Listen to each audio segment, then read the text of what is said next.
Alléluia. Avant cela, si on peut juste prendre un temps pour louer le Seigneur. Si on peut battre nos mains vers le Seigneur, si on peut pousser vers Dieu les cris de joie, je sais que certains sont fatigués, mais si tu peux utiliser ce dernier souffle que tu as, et le donner en sacrifice au Seigneur, battre tes mains et lever ta voix vers ton Dieu. Alléluia. Oh Seigneur, béni sois-tu.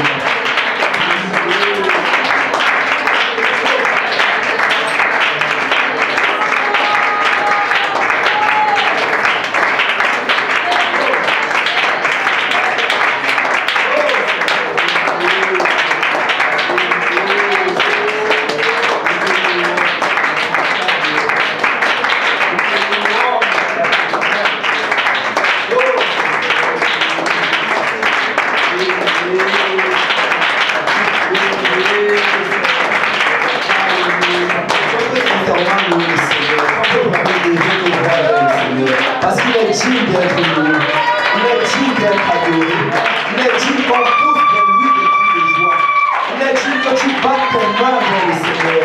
Alléluia, alléluia, alléluia. Sois pas adoré comme des vrais apostoliques. Alléluia. Sois pas adoré comme des gens pour qui le Seigneur a fait des merveilles. Alléluia, alléluia, alléluia, alléluia, alléluia. Alléluia. Alléluia. Alléluia. Alléluia. Merci Seigneur Jésus. Merci, vous pouvez vous asseoir dans la présence du Seigneur. Amen. Comme j'ai dit, je n'allais pas être très long. Je voulais juste partager ceci très rapidement, ce que le Seigneur m'a mis à cœur. Si on parlait dans le livre de Philippiens, Philippiens chapitre 4, verset 6. Je ne sais pas si vous êtes un peu au courant des nouvelles, parce qu'actuellement, il y a vraiment de très mauvaises choses qui sont en train de se passer dans le monde. Je ne sais pas si vous avez entendu parler de ce qui se passe en France actuellement, à Paris, et où il y a des djihadistes qui ont fait plusieurs attentats et ils ont tué plusieurs personnes. Et on dit vraiment que l'on est en train de passer d'une autre dimension. On est en train de passer d'une autre dimension justement dans les attentats meurtriers, parce que là, ils commencent à s'organiser et on commence à les envoyer à gauche et à droite. Et certains craignent même que ça pourrait même nous arriver, même ici au Canada, ça peut nous arriver n'importe où. Et à voir cela, quelqu'un pourrait commencer à s'inquiéter, quelqu'un pourrait commencer à se demander qu'est-ce qu'on va faire. N'importe où on peut être, que ça peut être dans le métro, dans ton école, dans un café, n'importe où quelqu'un peut rentrer avec une kalachnikov ou bien avec une bombe et tout. Tu pourrais commencer à t'inquiéter par rapport à cela. Mais nous sommes les enfants de Dieu. Amen. Amen. Nous avons un Dieu et nous n'avons pas peur de ces choses-là. Parce que nous savons que nous avons un Dieu. Nous savons que rien ne peut nous arriver si notre Dieu ne l'est permis. Amen. Amen. Et c'est pour ça que dans Philippiens chapitre 4, verset 6, la Bible dit « Ne vous inquiétez de rien ». Dis à ton voisin, ne t'inquiète de rien. Mais regarde ce que ça te demande de faire. Mais en toute chose, faites connaître vos besoins à Dieu par des prières et des supplications et avec des actions de grâce. Donc, quels que soient tes besoins, quels que soient nos besoins, tout ce qu'on a fait, c'est de les faire connaître au Seigneur par des prières. La prière, c'est une chose, la supplication, c'est une autre chose. Amen. La prière, là, tu es en train de demander au Seigneur, tu présentes tes besoins au Seigneur. La supplication, ça rentre même plus dans le domaine de l'intercession. Tu es en train d'intercéder pour quelqu'un. Et on dit avec des actions de grâce. Et après, tu loues le Seigneur parce que tu sais qu'il est fidèle. Amen. Et tu sais, quelqu'un aurait espéré, ou bien quelqu'un se serait dit qu'au verset 7 serait dit ceci. Et tu verras instantanément apparaître la réponse du Seigneur. Mais ce n'est pas ça que le verset 7 dit. Le verset 7 dit, et la paix de Dieu, qui surpasse toute intelligence, gardera vos cœurs et vos pensées en Jésus-Christ. Tu sais, la prière, c'est une œuvre spirituelle. La prière, ce n'est pas quelque chose de charnel. C'est pour ça que tu n'aimes pas prier. Parce que ta chair ne veut pas que tu pries. Donc, c'est une œuvre spirituelle. Et tu sais, nous, on n'est pas très familier avec le spirituel. On connaît très peu du spirituel. On peut se dire que parce qu'on vient à l'église, parce qu'on prie, parce qu'on jeûne, parce qu'on lit la parole de Dieu, on peut se dire qu'on est très spirituel. Mais si tu regardes sincèrement, tu vas réaliser que la quantité de spirituel que tu connais là, ou bien qu'on connaît, ce n'est pas grand-chose. On n'est pas très familier avec le spirituel. Et c'est pour ça que souvent on regarde, on essaie de comprendre comment le Seigneur fonctionne. On se dit ok, aujourd'hui il a fait ceci, il a fait cela. Donc ça veut dire que s'il a fait comme ceci et comme cela dans le passé, ok, qu'on va se retrouver dans cette situation, la même chose va arriver. Mais tu arrives dans cette situation, il fait quelque chose de complètement différent. Mais malgré cela, c'est quelque chose d'encore meilleur que ce qui est arrivé dans le passé. Et la Bible dit ceci, que les voies de Dieu sont au-delà de notre pensée. On dit qu'aussi loin, je ne sais pas si quelqu'un connaît la distance qui sépare le ciel et les cieux et la terre.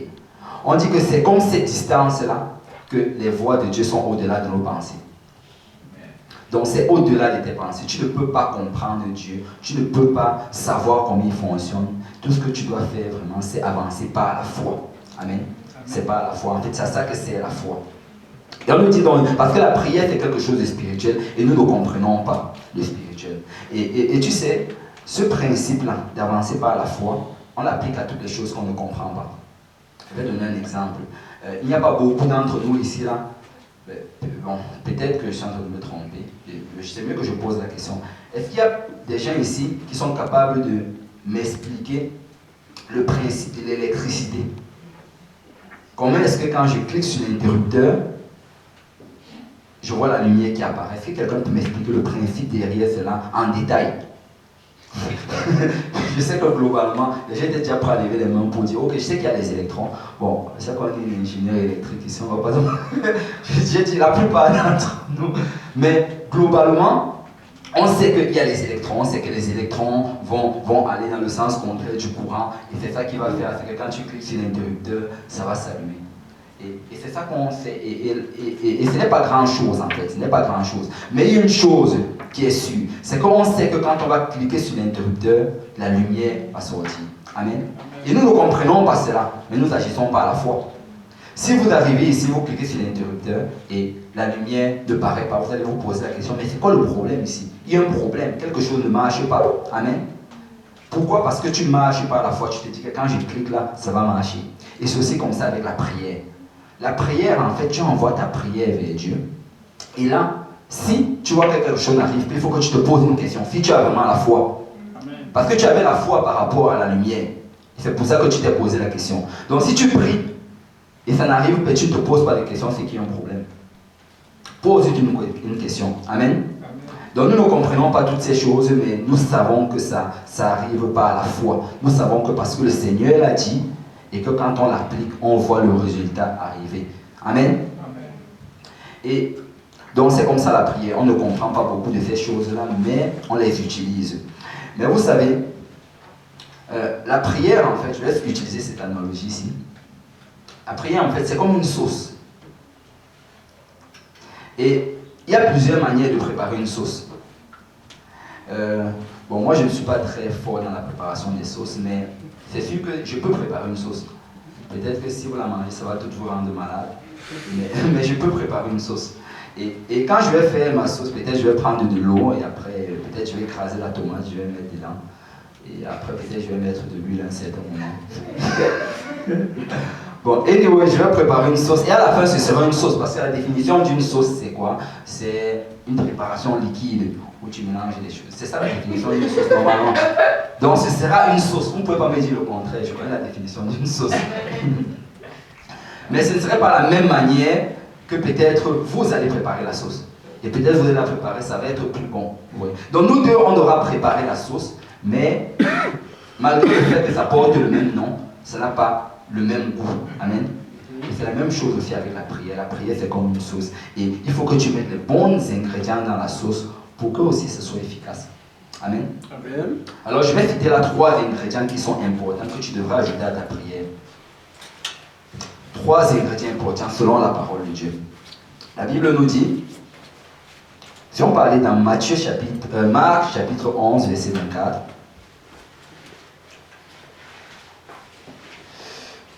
c'est pourquoi je vous dis, tout ce que vous demanderez en priant, croyez, que tout le monde dise croyez, Croyez que vous l'avez reçu et vous le verrez s'accomplir. Ça prend la foi.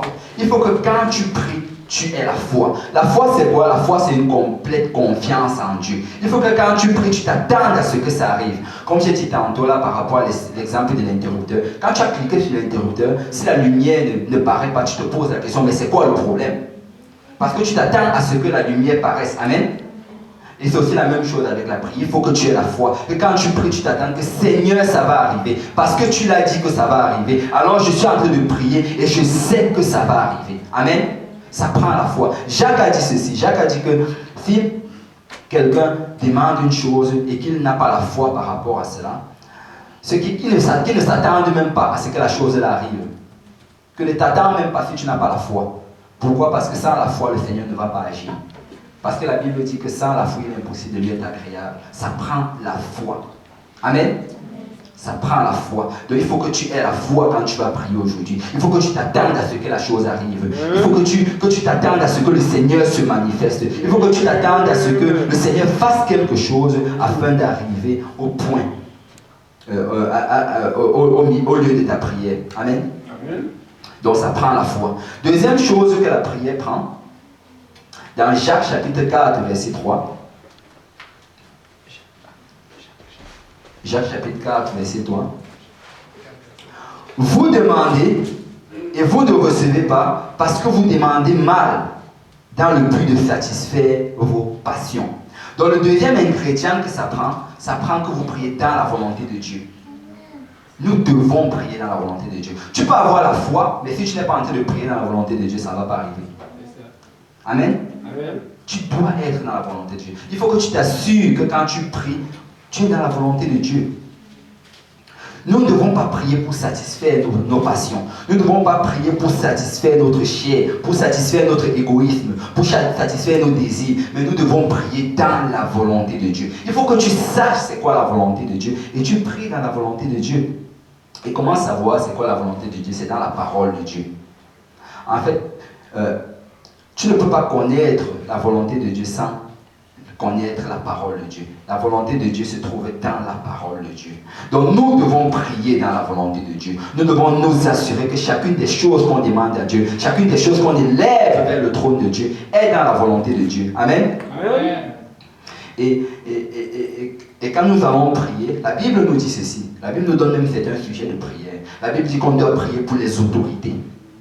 C'est-à-dire les autorités en place, aussi bien les autorités canadiennes que les autorités québécoises. Et on doit prier pour ces autorités-là. Pourquoi? Afin qu'elles nous facilitent la vie. Tu vois? Afin que les lois qu'elles mettent les lois pour lesquelles elles votent soient des lois qui sont favorables à l'avancement du royaume de Dieu. Amen. On doit prier pour que les lois soient favorables à l'évangélisation. On doit prier pour que les lois soient favorables à l'évangélisation même dans nos écoles, dans nos universités. On doit prier pour que les lois soient favorables à l'évangélisation dans les rues. On doit prier pour que les lois soient favorables et que ce soit plutôt contre l'avancement du péché et de toutes ces choses de débauche qu'on voit d'ailleurs. Amen. On doit prier pour les autorités. On doit prier pour nos pasteurs.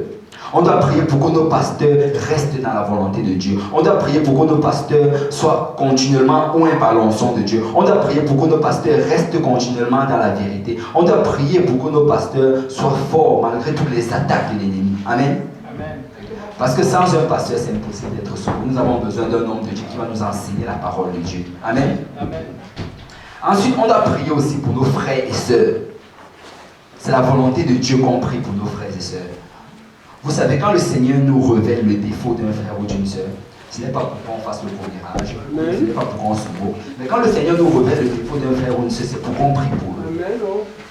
Donc nous devons prier. Tu sais, s'il y a un frère ou une sœur avec lequel tu as du mal à parler, avec lequel tu as du mal à communiquer, ou bien avec lequel tu as du mal à passer du temps avec lui, si un frère ou une sœur avec lequel tu ne t'assois pas facilement à l'église, en fait, c'est vraiment pour ce frère que tu dois commencer à prier. Commence à prier pour ce frère. Commence à prier pour cette sœur. Parce que si le Seigneur t'a révélé